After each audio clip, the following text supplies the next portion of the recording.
Human trafficking.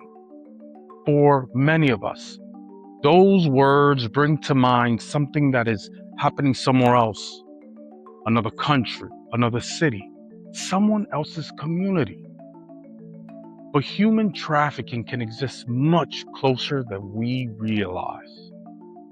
And perhaps one of the reasons it remains so difficult to fight is because many of us don't fully understand what it looks like.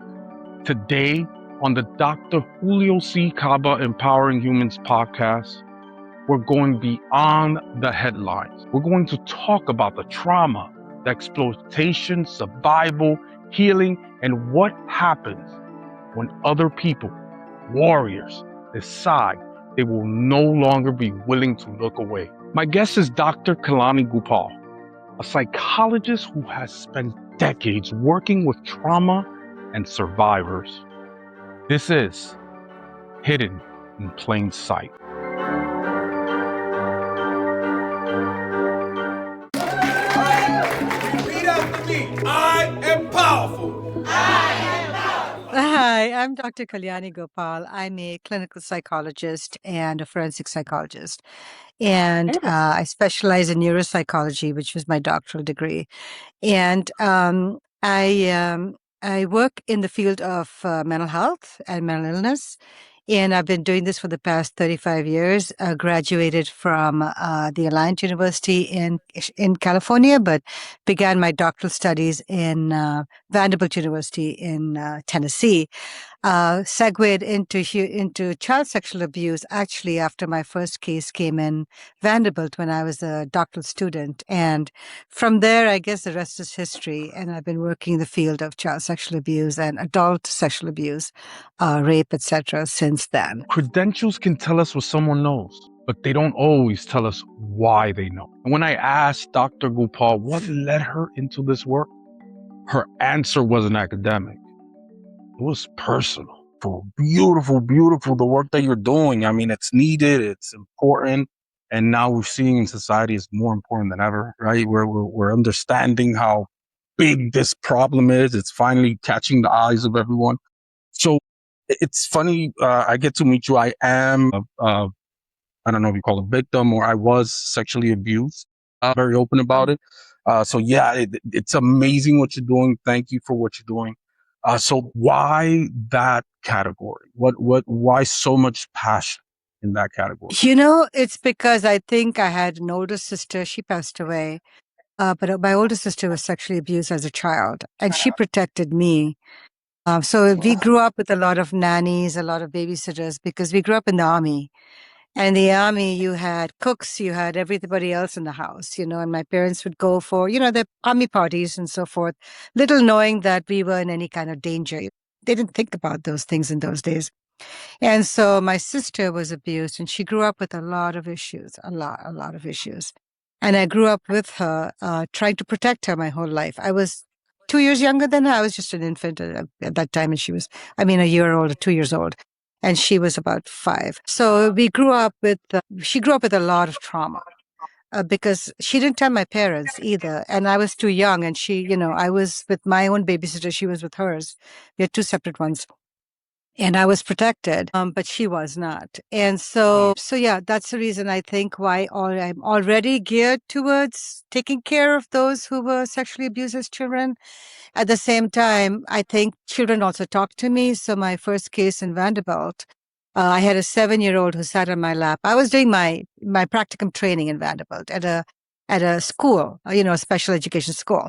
And a little 7-year-old came and sat on my lap, and she said, "Doc, she used to call me doc.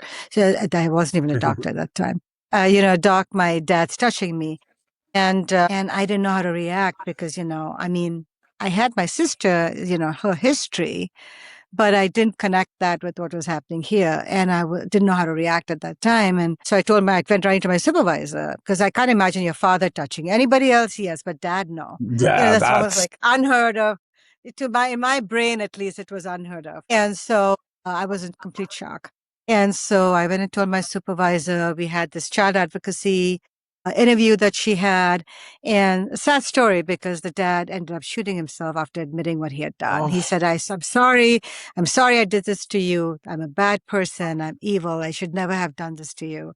And essentially, what I heard was he shot himself and, case was closed from there. But that segued to all these other cases so I started getting a lot of kids who were talking to me because they wouldn't talk to anyone else, but somehow they were gravitating and talking to me. And I think part of that early history is my own sister's history that sort of made me more attuned to what was going on in trauma of and course. other people's life, but also led me to my work in trauma. Something I want us to remember throughout the episode. Behind the terminology, behind the research, and behind every statistic, there is a human being. And trauma doesn't simply disappear when the event ends. Sometimes the mind has to find its own way to survive. I'll have my nightmares, I'll have my fears, I'll have my trust issues, I'll have my controlling issues. So I came up with something that's called child sexual abuse syndrome. And I wrote about that. Oh, I haven't published it. I just didn't have time. I was working like crazy and raising my kids, but I'm going to publish it some point. And it's in the book. raising the kids. It's I'm going to do sometime. But it's in my book that I wrote, The Strong Roots, Safe Wings. It's a book I just recently published. It's a reparenting book. So parents have trauma who have been sexually abused do not see that their kid was sexually abused. They could be in the same room and they don't even notice. And the kid is going, I can't trust you, mom, because you were right there and you saw everything. Why didn't you say something? And I look at the child and say, your mom was there, but she was not there because she had her own history of sexual trauma as a child. Got it. Oh, that's a good answer to that question, actually. Yeah, it's what I call like the float. So you know how we have the fight, flight, Yep. and the freeze. I added float to it because sometimes you're just floating. You're there, right? But you're not really there. You're seeing everything, but it's like you're looking at it as an observer from the outside. The whole scene is like you're looking from, and it's part of how the brain works. So there's actually areas of the brain that'll help you float instead of actually being physically there. Even though you're physically there, you're mentally just not there. You're mentally checked out. And so that's the reason I introduced the term float, and it's in the book too, because the idea, the whole concept is that we get so mad at the mom or the dad or whoever it is that's in the room, sees what's happening, but doesn't register what's happening at all. And then walks Got away. Like nothing happened. And walks away. Later you say, you walked in and you saw this. No, I didn't. I never saw anything. Yeah, And they weren't some there. could be lying, but some are truly not there. They're dissociating to another level. It's a fascinating thing that I've seen in so many moms. And I always ask, did something happen to you as a kid? 9 times out of 10, yes. Child sexual abuse, and not only once, but multiple times over the years, and then rape, and then domestic violence, the whole 9 Got it. yards. Yeah, and that I like that flow theory because even if you're the person, I most of the trauma I experienced, that's how I remember it.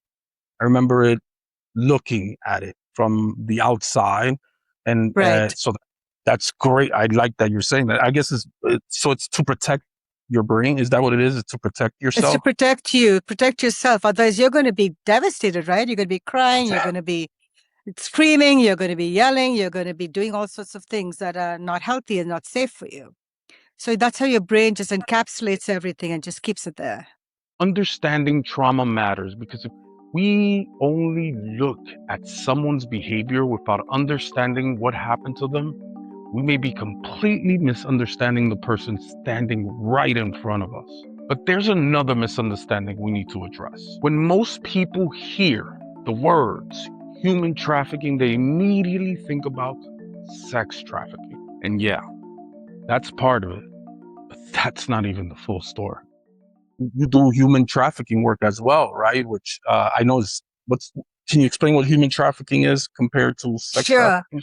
Sure. So human trafficking is a sale of one individual to another individual for the purpose of some sort of gain. It could be financial gain, it could be power gain, or it could be a control gain. And when they have that dynamic, sex trafficking is one type of human trafficking. So there's sex trafficking, there's labor trafficking, there's child marriage trafficking, there is child bondage trafficking, there is debt bondage, there is domestic servitude. There's child soldiers like the Boko Haram kids. There's child soldiers. Yeah, and the girls who were kidnapped, they were little girls and they were sold into slavery. That was sex trafficking there. But in Kenya, I was once, it's a small story, but I was in Kenya, I was almost kidnapped because by a child soldier. You? And, yeah, this is my field, right? So I'm sitting there. I was sitting in the van. My family had gone shopping. So we were right next to the Supreme Court of Kenya, in Nairobi. We were in the Supreme Court. The building was right there. And then they have like a market right next to it. It's a very common practice that they have markets. And the little market, people come and sell their wares and then they leave at the end of the day. So we had stopped at this little market that had just opened up. And they had gone out there. I couldn't walk because I had a fracture on my leg. So I wasn't able to walk. And so I had, the crutches. So I was sitting there. The crutches were laying next to me. Suddenly in the van, these two boys come, actually 3 boys and a girl, right? Young people. They're probably not more than 17, if that. 3 young kids, and they come to the car and they grab the driver's hand, and he was trying to turn the ignition on. They grab his hand and he's like shaking. So I knew something was wrong, but they came in an army Jeep, and I'm a military brat. So for me, army Jeep is like nothing scary. But anyway, they came in, everything's, I'm they're like, here. it's life. It was life for me, right? I grew up with those things around me. And then the girl comes from the side, the passenger side, gets in. And I'm sitting at the back in the passenger seat this is like a Toyota van. I'm sitting in the back seat. One of the boys opens the other side of the Toyota van, comes in and sits right next to me. His eyes, I had nightmares for the longest time. I had PTSD after that for the longest time. His eyes were coal black. And the pupils were, you could it's like you're seeing through the pupils. It's like there's nothing back there. It was like so much trauma that this kid had. And I'm looking and say, wow, this kid is traumatized. But he had a gun. He had an AK-47 next to him. Oh my goodness. He puts that gun right next to my leg. I'm like, okay, this does not sound good. This is not going to any good place. And they're speaking in Swahili, with each other. And this boy is just looking at me. He's just staring at me. I think he's trying to intimidate me. And I'm very hard to intimidate. I work with criminals too for a living. I'm hard to intimidate. So he's like staring at me and I'm going, oh my God, this boy is a child, And then, and so he just kept looking at me. So I looked right back at him and I stayed focused on him. And I bent down and you're still looking at me. So I was bent down and I pulled my crutch. So my crutch is like a silver crutch. And the way the brain works is that when you're traumatized, anything shiny grabs your attention. And so, you get, it's like, it's a grab. So he was staring at the shiny thing, not realizing I had a crutch, and he was just looking at it. He was like focused on my crutch now. And with my other hand, I opened the other door. And don't ask me how I ran because I was supposedly fractured. So, but anyway, I literally jumped out of the van and I ran. Oh my goodness. You have really been touched by your field. Like this is, wow. Yeah. I don't know. Do you, and this might be it's more spiritual. I don't know if you're spiritual or not. But I am. Do you think do you think you were born for this type of work? Like this was the reason they put you here? Well, if I look at my life trajectory, it does seem like it because everything I've done is healing, right from when I was young, right? So always protecting those who were injured.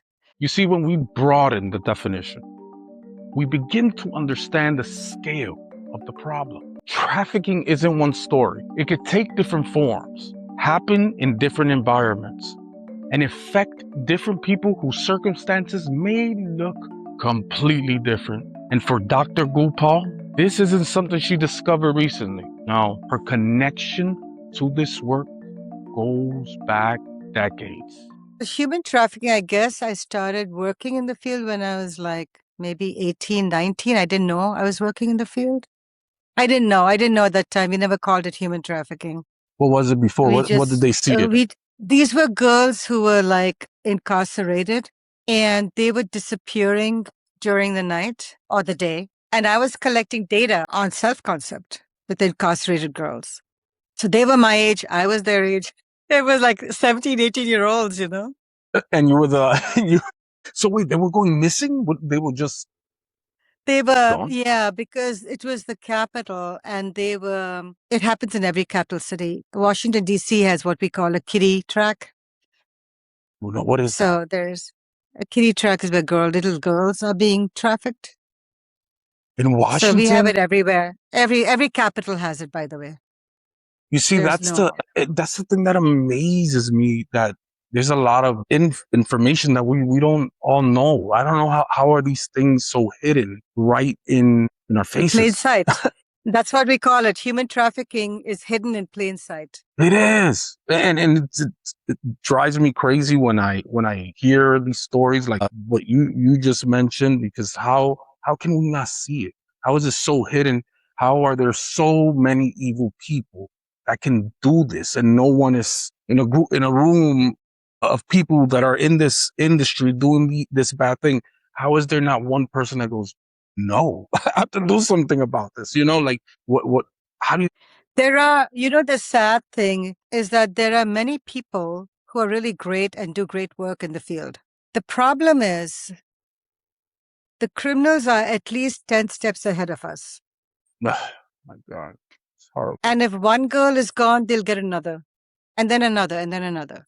And so it's so lucrative that a child can give them 10 to 20,000 a month. Whereas if they sold drugs, it would be gone.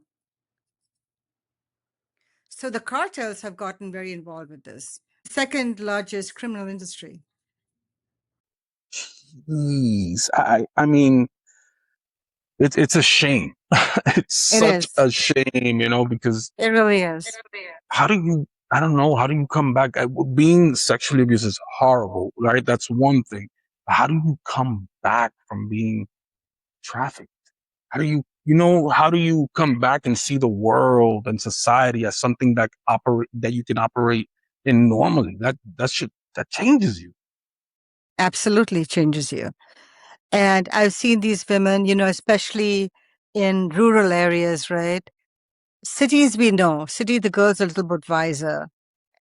But in the rural areas, in the semi-rural areas, these girls are bored. The boys are bored. The city lights are more attractive. So what they do is they think they're going for a party. They go there, but they'll have an edible, which is mixed with something else. And, next thing you know, they're unconscious. They are being raped. Oh my goodness. And then they're sold from one person to another. That is horrible. I don't understand. I can't I know. I'm comprehend sorry. Yeah, that. yeah. No, not you. I'm glad that we have people like you that are at least a part of a solution that is great. So don't say sorry. This has to be heard. But it is just horrible. A human being sold, to me, is like it's disgusting to be a person that can even do that to someone. It's just so. What can you tell parents, since you've been around this a while? What can you tell parents to look for with their daughters and even sons, right? That to Yeah, make even sure that sons. Yeah. Parents think sons are safe, but they're not safe at all. So this is what I tell parents to do. I say, look for 4 things. 1, your daughter's grades suddenly change. She becomes more volatile, more anxious, more afraid, secretive. She changes from the very open, happy kid she used to be to a somewhat withdrawn, and people think it's all teenage years, right? She's secretive, she's stubborn, she's acting out, she's doing all those things, running away, refusing to tell you where she is sometimes, saying she's in the library, or he is in the library when they're actually being trafficked at that moment. So kids can go for 3 or 4 hours in the evening, and you think they're with their friends, but no, they're not. And those so-called friends are usually people who they met on the internet, or it could be a senior in their own school. And then they feel really important because I'd love to have a senior call me as a middle schooler, to a party that feels so important. And so they don't want to tell anyone because then they lose that connection. Got it. So and it's horrible. So it's the way we see, the way we're teaching our kids. I think on what to go after, like you said, after the lights, after that type of light, that's kind of driving them right into the hands of these criminals. What I'm gathering, do these kids know they're in trouble? Like, do they know? Are they aware usually? Like, I'm being trafficked or I'm in this No. danger. They don't know. Kids never, even adults, if you tell an adult you've been trafficked, they're like, what are you talking about? So they, in their minds, they're doing something good. So for example, I have this case a while ago where she was in a relationship with this man. He convinced her that her family didn't care about her, that he was the only one who loved her to pieces, and couldn't live without her. So she moved in with him, and he was living in his mother's house. And so, true story. This is a true story. And so so the mother kicked the guy out because he's being disrespectful. And so he took this girl to a hotel, and they didn't have the money for the hotel. So he was hovering around the hotel outside, looking for customers. Oh my God. And then he basically pimped out this girl for nights at the hotel. And this went on for 3 years until she finally was done. And then she called us for help. And which is of the types you've mentioned, which is the one that's like the highest, that happens the most or has the highest numbers? I think it's organ trafficking and labor trafficking. Did you say organ trafficking? That's happening as well. So they're stealing people to take their organs. Especially now, the reason why I say it's probably the highest now is because we have so many wars around the world. And so I always worry that for safe passage, one member of the family gives up their kidney or some organ. Oh man, you opened up my eyes to something I didn't even know. Yeah, I mean, people talk about existed. shock and awe. They talk about all these wars and these bombs, and I'm going, how many people are being trafficked in the process? There is something powerful about helping someone rediscover value that another person tried to take away. Rescue may remove someone from danger, but healing is about rebuilding what exploitation attempted to destroy. Trust, identity, dignity, and the belief that a different future is possible. And when I asked Dr. Gopal about her own experience in the fight against trafficking, she took us back to where the journey began. Now let's talk about you. How about these? So you said you have an organization where you've helped some of these people. You said 87. Yeah, Can you I tell have us a about that? nonprofit. It's called SAFECHR, which is Safe Coalition for Human Rights. So it's SAFECHR, and the website is safechr.org. And I opened that up in 2014 when a group of women actually came to an annual conference. The IPA, the Illinois Psych Association, had and they had the annual convention. And we had about maybe 4 or 5 women in the room who were on the panel, and they're all survivors. But in the actual room as participants, I may have had 6 people at best. Next door, I had a HIPAA session going on. So that session was going on and my session was going on. All the psychologists, majority of them who had shown up for that session were at that session, and there were only 6 people in mine.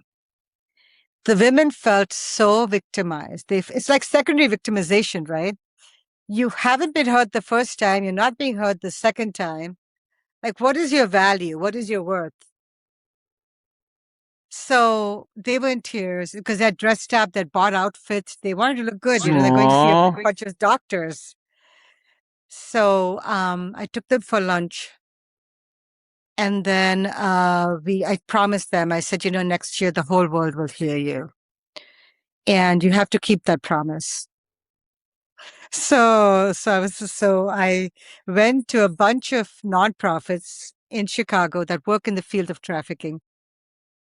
And they all kind of basically said, if we become your fiscal sponsor, what do we get? And my friend told me, Dr. Chandler, she said, I think you're being labor trafficked at this point. Sounds like it. Yeah, so I was like, no, I don't have anything to offer you in exchange. And so I was pretty devastated, actually. I was really sad because I really promised these ladies. So she took me to the downtown building, which is the Attorney General's building downtown. And then the Secretary of State, actually. So we went down there. We came up with a name. We registered ourselves. And then that's how Safe Coalition of Human Rights came about. We came up with the name on the spot. And then we had the conference 6 months later. I had the conference. And everyone said to me, well, we don't want to be part of the conference if it taints our name. And I was like, fine, I'll do it myself. Yeah. She was there, of course. I was like, I'll just do it myself, forget this. And so I did the conference. It was such a major success. And then all those people who had dropped out from my team who didn't want to do it anymore, they showed up as attendees. No way. That must have felt great. It was it was in Chicago. It was Oaklawn, which is near my house. Yeah, it was a Hilton. It was a beautiful complex. It's a great convention center. They worked really hard with me. They gave me so many discounts. I can't even tell you. They worked really great with me. And then subsequently, I've had 4 other conferences. And we've grown from like 10 countries we broadcast to the first year to 73 countries in 2019. Man, it was you should amazing. write a letter to all those people that said, what am I going to get out of it? I know. Hey, good idea. I'm going to do that. Let them remind them. This is what you could have got out of it. Yeah, this is what you would have got out of it, sir, ma'am. But the first conference was so wonderful because we switched the paradigm with people like me being experts to those with lived experiences being experts. And I run a shelter also for victims of sex trafficking. So we've had about 87 families, Julio, that have come through. And we've had 40 kids come through our program. We just had a newborn 2 months ago. It's very, very, very heartwarming. It's just probably the most fulfilling work I've ever done. It's beautiful, beautiful, beautiful, the work that you're doing. Throughout this conversation, we've talked about the problem, but I didn't want this episode to end with the problem. I wanted to know what happens. What happens when someone survives? Where does healing happen? Well, Dr. Gopal isn't only talking about hope. She's building it.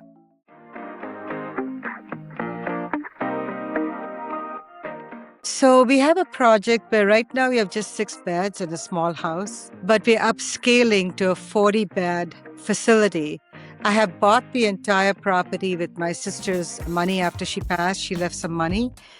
And so it's paid for completely. There's no mortgage.